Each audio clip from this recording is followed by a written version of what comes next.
ඔන්න යාළුවනේ වෙල්කම් කියලා පිළිගන්නවා අද අපි ගෝස්පල් සුරුක් channel එකට වරව සාදරේ.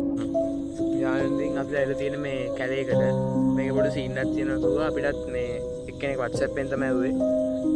බලමු නේ මොකක් වේද කියලා මේ පැත්තට සුදු වැඳගෙන ගෑනු කෙනෙක්ම ඇවිදිනවා කියනවා. මේක ඇත්තටම සිරිමුණු පිටිපස්සෙන් දෙන්නේ කැලේ. පොඩ ඇතුල් පාරක තියෙන මේක. පිටිපස්ස පේනද නේ පොල් පස්ස. මේ කැලේ හරිද? ඇතුළටකින් බාන් දින්නේ මොන වගේ දේවල් ඇතුළ වෙනවද කියලා. අපි ආයෙන. කොහොමදයි? ඉස්සරහට බලන්න කවුරු වෙන්නේ නැහැ. ටෝච් එක ගන්න බලන්න.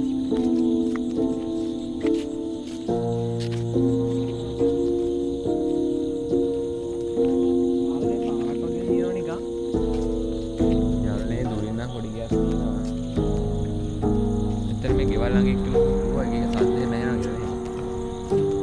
එතන පාරක් වගේ තියෙන්නේ. ටෝච් එක ගන්න.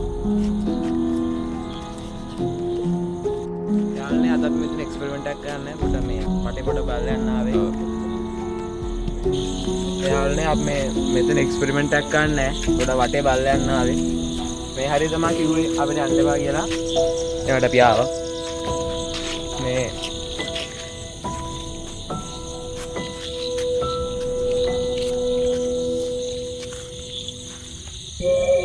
මෙන්න මෙතන මේ කණු ගහලා තියෙන්නේ ඒකෙන් එහා පැත්තට අපිට යන්න එපා කිව්වා. ගොඩක් මිනිහවල් තහනම් මඩ කියන්නේ. ඔව් ගොඩක් මේ පොඩි සීන් දාන්නවනේ ඉතින් අර ගුරුකම් ඒව තමයි. ඒ නිසා යන්න එපා කියලා තියෙනවා. ඔව් ඔය එක පෑගුණා සීන් වෙනවා කිව්වා.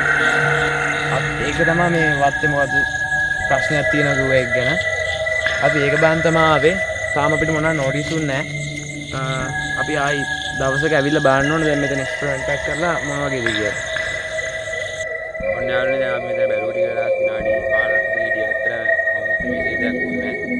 අපි මේ